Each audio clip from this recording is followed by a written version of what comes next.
Yes, hello, Tom Sykes, the royalist, here with Paula Froelich in an amazing straw-coloured cardigan, I think. Straw-collared. Look at that. Straw-collared, straw-covered. I decided to be cozy. I mean, honest, it's Sunday. It's still kind of gloomy out, but spring-ish. So here we go. Fantastic. Well, we've got loads to talk about today, Paula. 3 big stories all breaking today. Number one, Beatrice and Eugenie really presented up till now, I suppose, as, you know, trying to claim that the sort of collateral damage, that, you know, the sins of the father shouldn't be visited on the children, etc., etc. Now an email has been surfaced by the Mail on Sunday saying that Andrew ordered his friend David Rowland send £50,000 each to the girls. That's a bit of a problem. I can't. Hello. Just to tell you what we're going to be covering. Story number 2, we're going to be talking about Eugenie being fired from the anti-slavery collective. And story number 3, we're going to be talking for all our Australian viewers. I've got some fantastic news, guys. I know you all know it already because you were all telling me last night, and I was watching it on my comments, watching it come in on my comments, and seeing that Harry and Meghan are going to Australia. I mean, actually, let's start with that, Paula. I mean, Harry and Meghan going to Australia. I mean, are these guys actually taking the piss now? Kind of. There's a bunch of things wrong with this, Tom. Number one, they are in for a massively huge rude awakening in Australia. Just look at the polls. An Ipsos poll taken recently shows their popularity has plummeted since 2018. Remember in 2018, they did their actual royal tour. She was pregnant.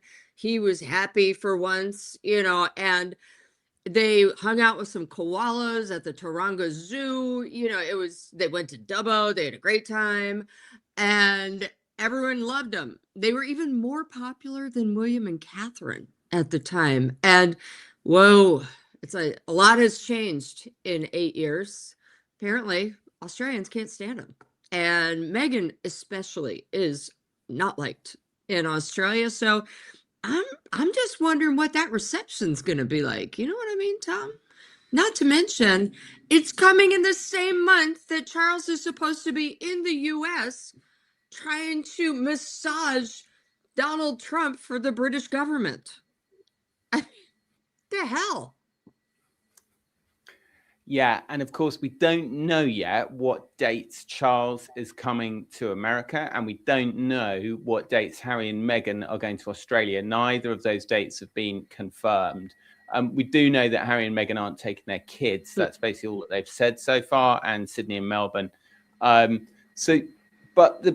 there is no doubt that if this tour to Australia is even within a week of King Charles's tour to America, it's just so unbelievably provocative. It's such a massive rattling of the cage.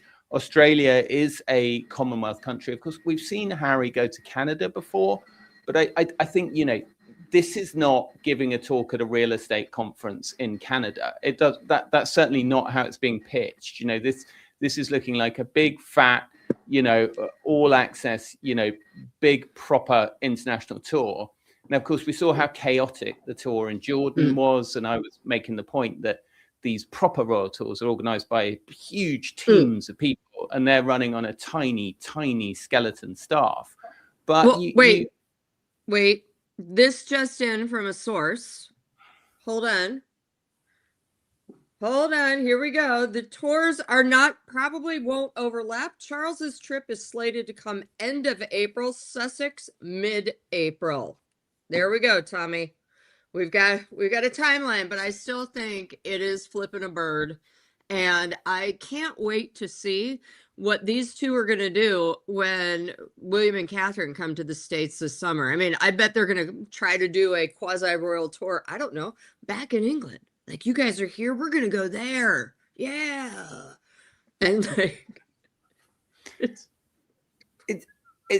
really interesting decision by them to go to Australia, because it's like they have, like, you go to a place like Colombia, you go to a place like Jordan, you know, people aren't particularly aware of the ins and outs of the intrigues of the royal family. But this story, and by which I mean specifically Harry and Meghan's denouncing of the royal family, calling the royal family racist, then saying that actually, you know, gaslighting the entire world and saying they didn't call them racist, undermining the Queen, who of course was a much loved figure throughout much of the Commonwealth. But I always got the impression, and I'm sure commenters will correct me if I'm wrong, that she was particularly loved in Australia, particularly towards the end of her life, in a way perhaps that Charles is not. I do feel that they are walking into a mass. They basically have this phenomenal capacity to kind of set traps for themselves and then walk straight into them. Mm-hmm. Oh gosh, yeah. I mean, they love it. It's almost like they're raison d'etre at this point, but it is completely bonkers. Also, who's paying for this? Because we know they don't like to shell out no shekels of their own. Okay, so I'm looking into this. It is my bet right now that the Australian Tourism Board or something will be paying for it because it brings light, or it'll be paid through Invictus Charity. That's where your dollars go, BT Dub, all you people investing. And also, who's paying for the security? Again, they don't have the international protected person status. So English taxpayers aren't paying for it, and you know they ain't paying for it. I don't know, Tom, what do you think? Well, yeah, there's still absolutely no word on the security at all, which I have to say, having originally thought very much, you know, that maybe they were going to get it, I'm now a bit more on the fence. I just wonder whether the RMB has come back and said, yeah, you know what, you have a risk profile of XYZ, whatever it is. And I wonder whether Ravec have just said, well, fine, all right, we'll give you some security for the Invictus Games or whatever, or, you know, if you're back here, we'll beef up your bespoke arrangement. Because part of their complaint has always been that the bespoke arrangement's really shit, basically. And all they were given was like a liaison number for a desk officer, and then they had to liaise with all the individual police forces and that. And I don't know, I just feel like, look, what are we now? We're March the 8th, and that review was begun in late December. So, you know, we're a long way, I think, from the days when their camp was sort of confidently saying it was nailed on and that, you know, blah, blah, blah. We're definitely not hearing that kind of language out of either side, to be fair. So I think that they ultimately, they're going to have to, if they haven't got the security by then, they are going to have to pay. Obviously, they're going to have to pay for the security themselves. But whether or not ultimately someone else is picking up the tab, you know, who knows? They're private citizens, right? So if someone wants to invite them to come and do something, they can do it. But go ahead. Well, here's the deal. I almost married an Australian, all right? I spent a lot of time in Australia, and Australians are not prim and proper or worried about offending someone's feelings like perhaps the British are. And I just think those two are walking into it. I mean, a big old sloppy mess of a bunch of people who are like, why are you here? Who's paying for this? If 1 cent of my tax dollars is going towards you, I'm going to blow a fuse. And, you know, I love the Australians. I'm kind of sad. I never lived there. But at the same time, they ain't going to hold back. These people are not ones to hold their tongue. They are not people to be like, oh gosh, here they are. Ooh, dither. That's not who they are. And I don't know. I think they're walking into a big old mess of boo. And by that, I mean people booing them, not scary boo. You know what I mean? It's certainly not going to do any harm to the Republican movement in Australia, you know, and the Republican movement in Australia is a really powerful force. I mean, for years it was on a knife edge. It was very close. I think there was a referendum, and I'm sure again someone in the comments will tell me when the referendum was, that narrowly returned hang on to the British monarch as head of state. But you know, times have moved on. Andrew, obviously, a huge factor in that whole reputation of the monarchy. And I do feel that Harry and Meghan, look, however you want to cut it, I'm sure, you know, they're going to do very wonderful things and they're going to highlight wonderful causes. And I'm sure the people who are being visited by them are delighted in whatever shape or form to get their cause on the radio, on the newspapers, in, you know, whatever that is. But I think there's no denying that they are extremely divisive figures in all countries where the king is the head of state. And I just, yeah, I think it's a little unfair as well to be doing it in the same month that Charles is going to Australia. Well, let's be honest. They're not just unpopular where the king is head of state. They're not head of state in America, and their polls are licking the bottom of the floor right now. So they're right up there with the amount of candles with no wicks. It's just, why? There's just a lot, but why? You know, it's, God bless them, but I just think they're walking into it. And, you know, just like we saw in Jordan, right? So they're averaging what, one quasi-royal tour every other month at this point. And I'm wondering if this is going to go on all year and what the hell is happening next and what other country will be graced by their presence after this. I mean, China, who can say? They can go say hi to like Prince Andrew's friends. But it's just, why, dude? Why? Look at what happened in Jordan. You ended up meeting with charities who had praised Hamas. You hung out with the UNRWA, which had 11 members active in October 7th. They're not I'm sure James Holt is a lovely dude, but the planning that is going into this, it doesn't seem like there's really proper research going on. And including, how does the country feel about you that you're going to? Because I just did a quick thing and wrote it up on Substack that guess what? They can't stand you.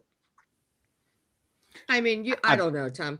I just think it's bizarre. I think it's arrogant, and I think it's narcissistic. It's back to, this is our latest pivot. By the way, they pivoted so much, I'm dizzy as hell. But their latest pivot is now Angelina Jolie / Princess Diana / we love the world. Wink. Well, I'm reliably informed that they won't be being joined on their tour of Australia by Princess Beatrice or Princess Eugenie. But will they be greeted by the Prime Minister like they were in Jordan? And then, of course, the Labour Party had to apologize for that. You know, it's bad when they have to apologize for an ambassador greeting you. So, Beatrice and Eugenie have very much tried to portray themselves throughout the whole Andrew thing as really innocent victims in the whole thing. And of course, we saw that bizarre statement by Prince Edward where he seemed a hair's breadth away from buying into this narrative that they were also victims. We've seen them be very extensively defended by King Charles when the titles were removed from their father. A briefing note was sent out to media saying that they were entirely unaffected by the changes, that they would be invited to Christmas, and they were indeed invited to Christmas, presented as an integral part of the family. And Princess Beatrice, the older one there on the right in the silly hat, oh no, that doesn't help you. The one on the right in the black and white hat was made a patron of the Outward Bound Trust 2 days after her father had his prince title removed. A very clear statement by Charles that blood is thicker than water, that he wanted to keep them in the family. Now, over the last 2 weeks, we've seen that position. Now, I'm told that at the time, William was not at all happy with this and, again, felt that his father was making a terrible unforced error and that at least a period of time should be allowed to elapse before any decisions were taken about the girls. And then about 2 weeks ago, a report in the Mail, Charlotte Griffiths, saying that they were not invited to Ascot, and that then has been built on. They're now not invited to anything alongside the royals, very much at William's insistence. Well, the question that a lot of us were asking at the time was, did the royals know that something else was coming? And it's a very interesting question, because a lot of the stuff that's coming out at the moment was dropped in the second Epstein files dump. It's just taking journalists time to go through it. And there's no reason why the palace might not have been able to say to Andrew, we need to look at your emails.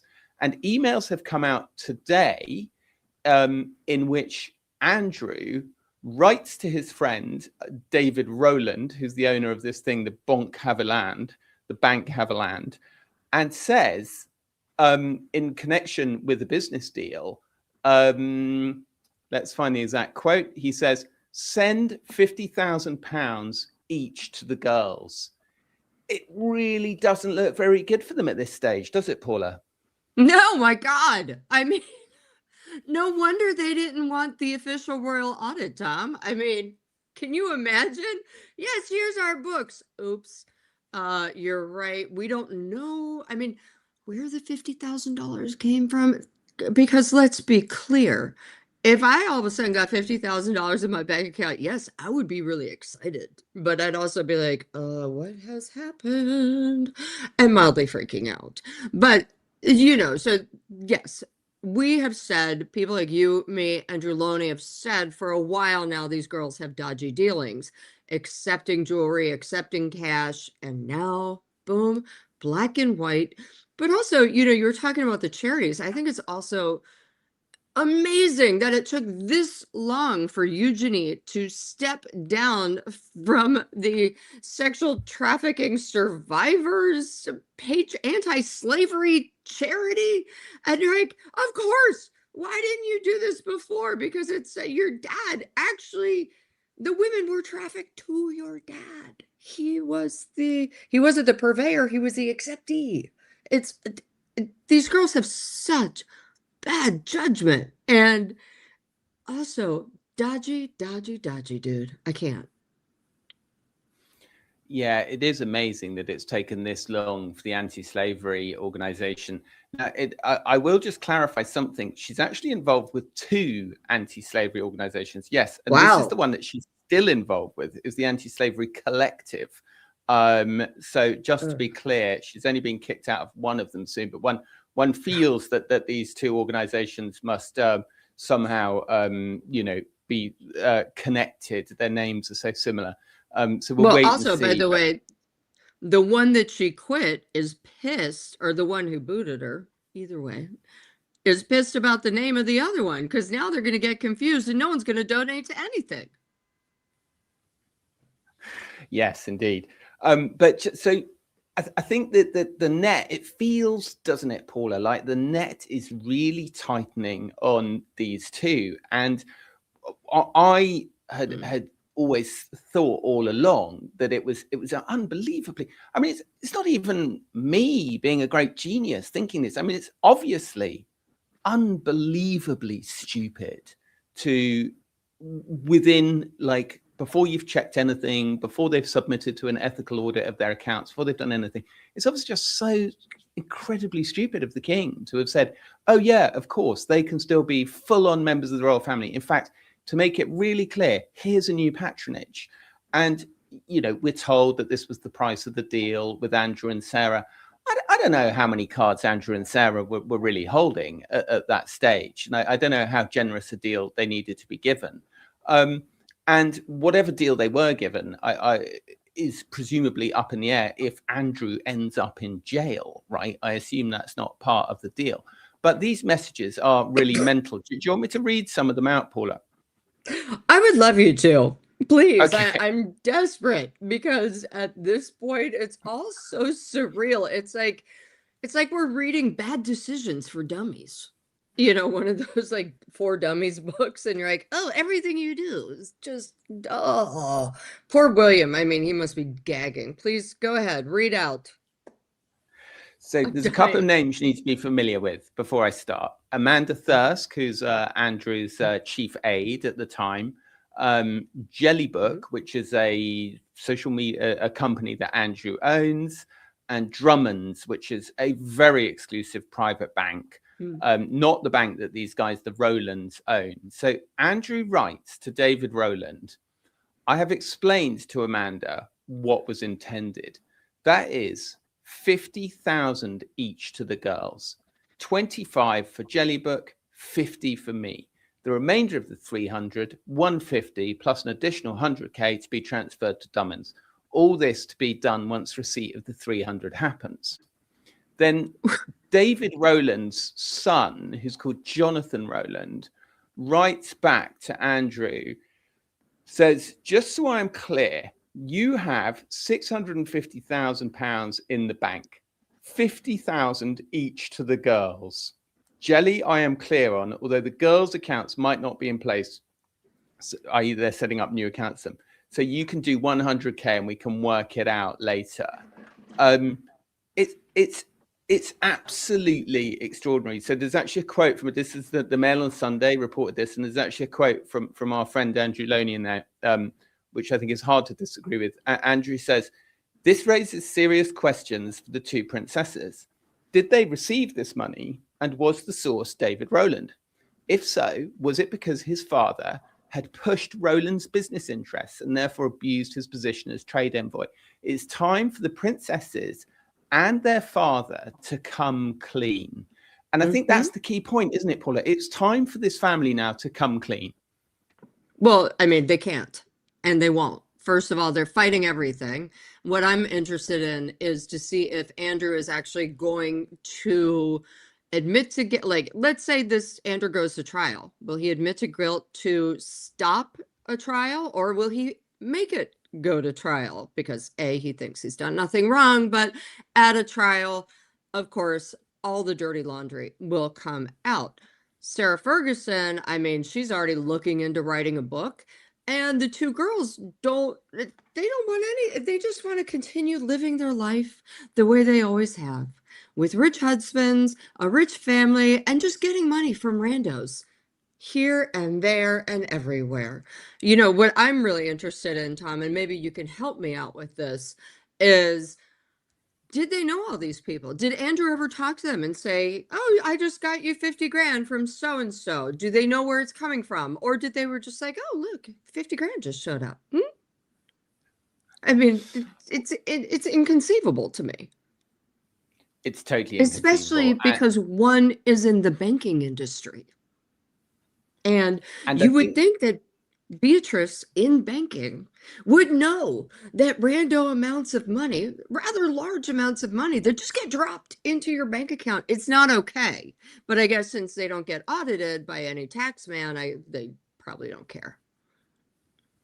Yeah, well, and I think that is obviously what so much of this goes back to, is the special arrangements that the royal family have with the tax office. So as you say, Paula, if anyone else had got 50 grand dropped into their bank account, you'd have to explain it to your accountant. Your accountant would have to explain it to the tax authorities, and you'd have to pay the correct amount of tax on it. Like, even if it's a gift, you have to pay a certain amount of tax on it.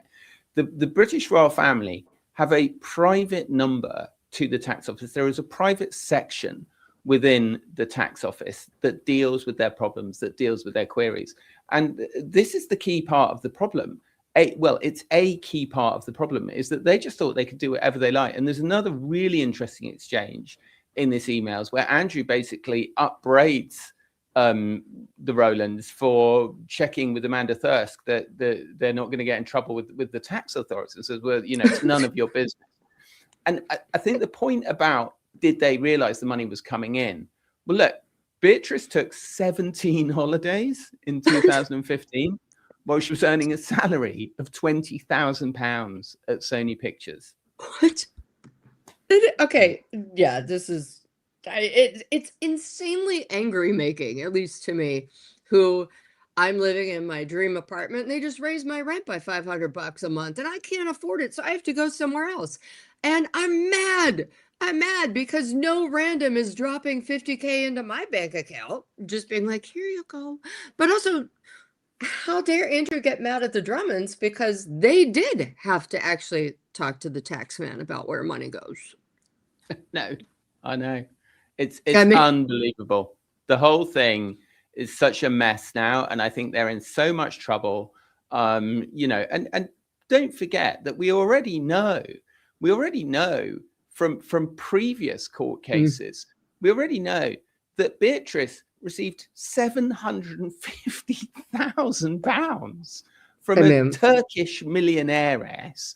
We know that Eugenie received a payment for £25,000 that was apparently for the catering for her mother's party. I mean, it just, you know, I mean, yeah, sure, you can spend 25 grand on catering, but like, why would it be sent to you for your mum's party? You know, and this is the whole problem, is that the lack of transparency at the core of the royal family, ultimately, the key thing is that they are protected from freedom of information legislation. Now, lots of people exploit freedom of information rules to avoid giving stuff up. But more importantly, this complete deferential attitude towards them and their taxes is what's enabling all of this. And let's be very clear, King Charles is not immune from this either. He has used every trick in the book to raise money. He has sold access to himself. You know, the rent-a-royal was a big thing in the kind of, you know, late 90s, 2000s, when he was trying to raise all this money for Dumfries House. And we know that at that time, when he was trying to raise all that money for Dumfries House, that he accepted over the course of a couple of years, €3 million in cash from the former Prime Minister of Qatar, the Al Thani family, 500,000 euros of which was delivered to him in a carrier bag. Right. And also, we've talked about this before, and I'll say it again. If someone's given you stuff in cash and you only report X amount, how much was really there? Because I'm betting there was a little bit more, because otherwise it'd be in a wire transfer or a check, or, you know, fill in the or blank. I mean, who the Sam hell, besides drug dealers, cartel members, you know, shady Brady people, carry around ginormous bags of cash like that? And then who accepts that? I wouldn't even know what to do with a bag of cash like that. I'd be like, just someone, I need a SWAT team, protect me. And how am I going to explain this to my accountant? Oh God, I'm going to jail. That's all I would think. But of course they don't go to jail, except for possibly Andrew. But you know what's fascinating about it is William is so furious at this point, because he realizes all this damage is going to come down on him, Catherine, and their kids. And while he's trying to be a lot more transparent, do we really know how much rent he's paying? Do we know how much tax he's paying? You know, so I just, it infuriates me. Very, very insanely wealthy people who are nitpicking the rest of us.